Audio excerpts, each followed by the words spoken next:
Assalamualaikum warahmatullahi wabarakatuh. Sebelum masuk ke cerita, saya mau mengucapkan rasa terima kasih saya kepada kalian karena kalian sudah memberikan saya kekuatan dan juga rasa semangat setelah terjadinya insiden kebakaran yang menimpa saya dan juga keluarga. Saya juga ingin mengucapkan rasa terima kasih kepada teman-teman yang sudah menyisihkan rezekinya untuk saya.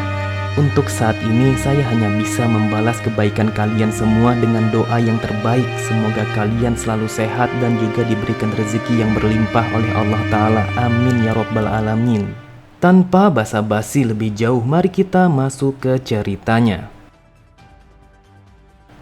Cerita dimulai. Terlihat bagian dalam pada stasiun itu telah terkikis dan juga dipenuhi kegelapan karena listriknya telah padam. Bahkan dinding bangunan itu serta lantainya telah ditutupi dengan sesuatu yang tidak diketahui. Kemudian para hunter menggunakan magic api yang berputar pada tangan mereka, dan berkat cahaya api itu sekitarnya telah menjadi lebih cerah sehingga kabut tebal yang menghalangi pandangan mereka perlahan mulai menghilang. Lalu pada saat yang bersamaan, wujud asli dari para monster yang bersembunyi di balik kegelapan dungeon itu telah menampakkan diri mereka. Monster itu tidak lain adalah seekor kadal yang memiliki duri pada sekujur tubuhnya. Sambil bersiap dengan kekuatannya, sang kapten meminta kepada pasukannya untuk membunuh semua monster yang berada di dalam dungeon itu.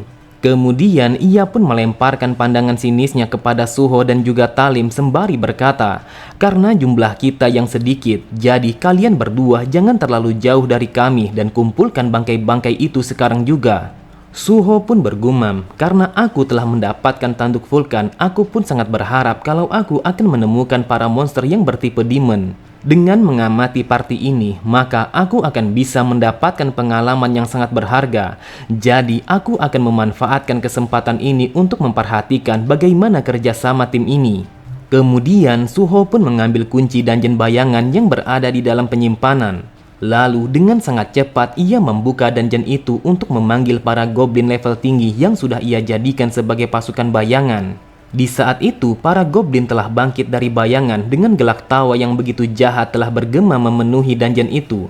Suho berpikir, dengan bertambahnya status kecerdasanku, saat ini aku sudah bisa mengendalikan 7 ekor goblin sebagai pasukan bayangan. Tidak lama kemudian, para hunter telah berhasil membersihkan monster-monster yang datang menyerang mereka di dalam dungeon itu. Dengan nada yang sinis, sang kapten berkata, "Meskipun kita masih bisa memburu lebih banyak monster lagi, akan tetapi kita hanya memiliki 2 orang pengumpul saja. Jadi tidak ada yang bisa kita lakukan. Sangat menyebalkan kalau orang yang seperti mereka ini hanya bisa memperlambat pergerakan kita." Namun tiba-tiba saja ia pun langsung terdiam, matanya terbelalak dengan apa yang dilihat oleh kedua matanya. Apa yang telah terjadi? Mereka sudah menyelesaikan pengumpulan bangkai-bangkai monster ini dengan begitu cepat. Akan tetapi sang kapten langsung terkejut setelah melihat para goblin telah berada di belakang mereka. Sambil berteriak ia bertanya, apakah goblin itu adalah para makhluk yang dibangkitkan oleh Suho? Kemudian ia pun menarik tangan Suho sembari berkata, "Aku ingin menjadikanmu sebagai pengumpul pribadi yang akan bekerja bagi tim kami." Namun Suho menolaknya dengan mengatakan kalau ia sama sekali tidak tertarik untuk menjadi seorang pengumpul selama-lamanya. Tetapi sang kapten tetap saja meminta kepada Suho untuk mau menerima tawarannya. Bahkan ia juga mengatakan kalau ia akan memberikan gaji tertinggi yang pernah ada di dalam sejarah para pengumpul. Tepat di belakangnya, salah satu dari bawahannya mengatakan bahwa mereka telah menemukan para mayat dari warga sipil di dalam kegelapan dungeon itu. Mendengar kabar itu, ia pun menghentikan pembicaraannya dengan Suho dan langsung berlari untuk memeriksa mayat itu. Setelah memeriksa mayat itu, para hunter menjadi semakin serius karena mayat yang mereka temukan sangatlah aneh. Mayat itu telah terbakar dan juga menghitam seperti arang. Mereka berpikir bahwa kematian orang itu sangatlah tidak wajar karena mereka tidak pernah mendengar bahwa ada binatang buas yang bisa menggunakan api di dalam dungeon itu. Tepat di sampingnya, Talim berkata, "Suho, dari yang aku lihat kalau mayat ini sangat jelas terlihat bahwa ia sama seperti di kampus kita." Suho pun berkata, "Apa yang kau katakan memanglah benar kalau mayat ini memanglah seperti monster terbakar yang menyerang kita." Saat mendengar sang kapten yang bertanya tentang mengenai monster itu, Talim pun berkata, "Aku yakin kalau ini adalah monster terbakar karena kami telah berada di dalam kampus setelah terjadinya insiden itu." Pada sisi yang lain, para hunter yang lainnya telah menemukan mayat-mayat yang terbakar telah tergeletak di mana-mana. Lalu mereka pun bertanya kepada sang kapten apakah mereka harus menghentikan perburuan mereka dan melaporkan situasi ini kepada asosiasi. Sang kapten berpikir, kejadian ini memanglah aneh, tetapi jika dilihat dari pakaiannya, mereka itu bukanlah para hunter, melainkan warga sipil. Lalu party ini diisi oleh para hunter yang berada di rank C dan juga rank D. Jadi, aku yakin kalau kita akan bisa melakukannya. Terlihat Suho sangatlah terkejut ketika mendengar sang kapten yang mengatakan bahwa mereka akan terus memasuki dungeon itu karena mereka begitu yakin akan kemampuan yang mereka miliki. Suho pun berkata bahwa monster terbakar sangatlah berbahaya dan juga begitu sulit untuk ditangani. Akan tetapi sang kapten berkata, "Akulah yang memutuskan karena aku adalah seorang kapten dari tim ini. Jadi yang perlu kau lakukan adalah membersihkan tempat ini dan juga mengikuti kami." Suho berkata, "Situasi ini sangatlah berbahaya karena kami kemungkinan besar akan bertemu dengan monster terbakar lagi. Jadi, dengarkan aku baik-baik, kalau situasinya menjadi semakin berbahaya, maka larilah secepat mungkin dengan skillmu itu karena aku memiliki firasat buruk dengan tempat ini." Di tempat yang berbeda, kobaran api biru telah membara dan menerangi suatu tempat yang berada di dalam kegelapan dungeon itu. Memang benar adanya, di dalam sana ada begitu banyak orang-orang yang berteriak kesakitan setelah tubuh mereka yang terbakar oleh api biru. Mereka telah menggeliat kesakitan karena mereka telah terikat dengan rantai dan terbakar oleh api itu, sehingga membuat mereka telah merasakan rasa sakit yang melebihi daripada kematian. Akan tetapi, pada sisi yang lain terlihat orang-orang berjubah hitam dan juga memakai topeng binatang telah memperhatikan pembakaran manusia itu. Lalu salah satu dari mereka berkata, "Bagaimana dengan pasokan bahan bakar dari kelompok kedua karena kekuatannya masihlah kurang?" Ia pun berkata, "Ada sebuah masalah yang terjadi dengan pemasoknya sehingga pasokan kita menjadi tidak stabil. Jadi kita harus meminta kepada manusia itu untuk mengatur pemasok yang baru." Situasi ini menjadi semakin genting karena hiena yang tadinya telah memasok bahan bakar kepada kita kini telah mengalami sebuah masalah. Jika situasinya terus saja seperti ini, maka produksi serbuk bintang akan terlambat dan kita pastinya akan tertinggal dibandingkan pabrik lain. Namun tiba-tiba saja salah satu dari mereka telah merasakan bahwa ada sekumpulan orang-orang yang memasuki wilayah mereka. Lalu ia pun berkata, apakah mereka adalah para hunter? Jika memang seperti itu, maka hal ini sangatlah sempurna karena kita saat ini sangatlah membutuhkan bahan bakar. Dan aku yang akan pergi untuk menangkap mereka semua. Jadi panggillah anggota yang lainnya dan persiapkan persembahannya. Sebelum ia pergi, salah satu dari mereka meminta kepadanya agar ia tidak membunuh para hunter dan menangkapnya hidup-hidup. Pada sisi yang lain, para hunter telah berhasil membunuh semua monster yang telah mereka temui di dalam kegelapan dungeon tipe lapangan itu. Sambil memberikan penyembuhan kepada anggotanya, sang kapten berkata, "Sepertinya memutuskan untuk masuk ke dalam dungeon ini tidaklah buruk karena kita mendapatkan barang-barang yang sangat bagus.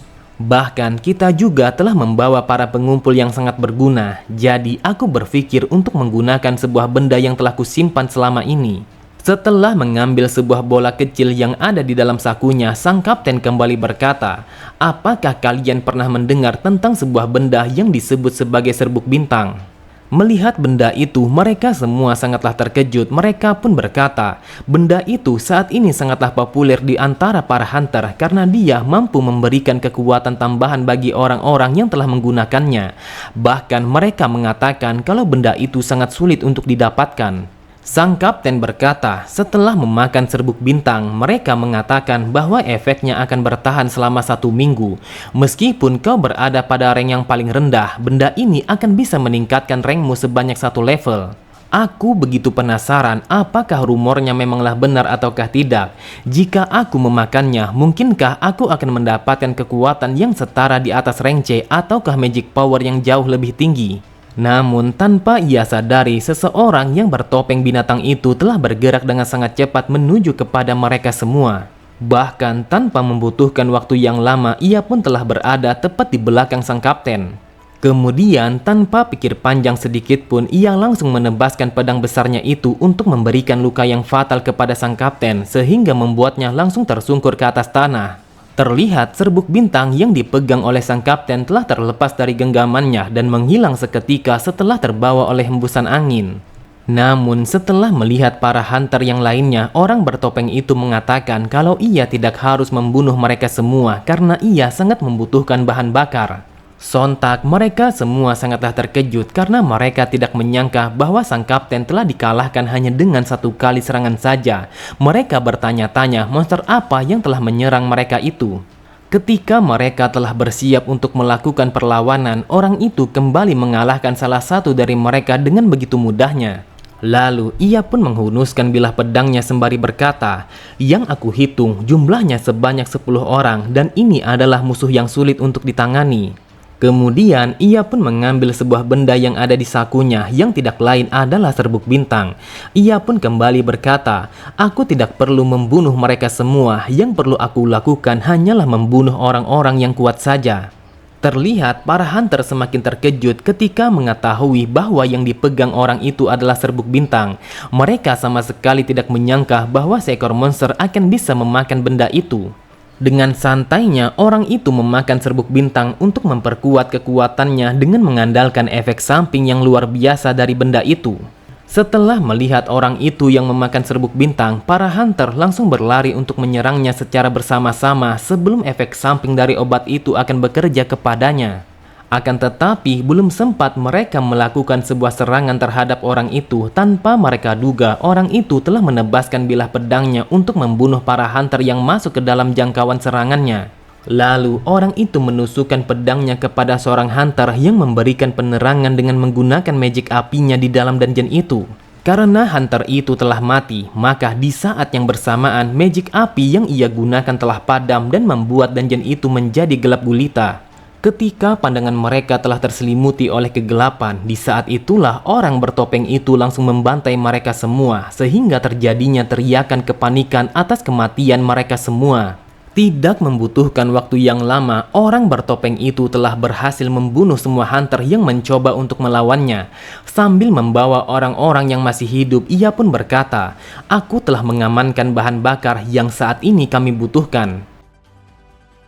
Pada sisi yang lain, ketika Suho sedang membereskan para monster, tiba-tiba saja sebuah notifikasi telah muncul di hadapannya. Di sana dituliskan bahwa Suho telah mendapatkan kuis baru. Kuis itu meminta kepada Suho untuk menyelamatkan para hunter yang telah ditangkap oleh para demon, dan Suho akan mendapatkan sejumlah hadiah yang bervariasi berdasarkan jumlah orang yang bisa ia selamatkan. Kemudian Suho pun membuka maskernya. Ia berpikir, kuis ini memintaku untuk menyelamatkan para hunter yang telah ditangkap oleh para demon. Apakah ini adalah firasat buruk yang aku rasakan setelah memasuki dungeon ini? Oke semua, cukup sampai di sini dulu pembahasan alur cerita kita. Sampai jumpa di video selanjutnya. Wassalamualaikum warahmatullahi wabarakatuh.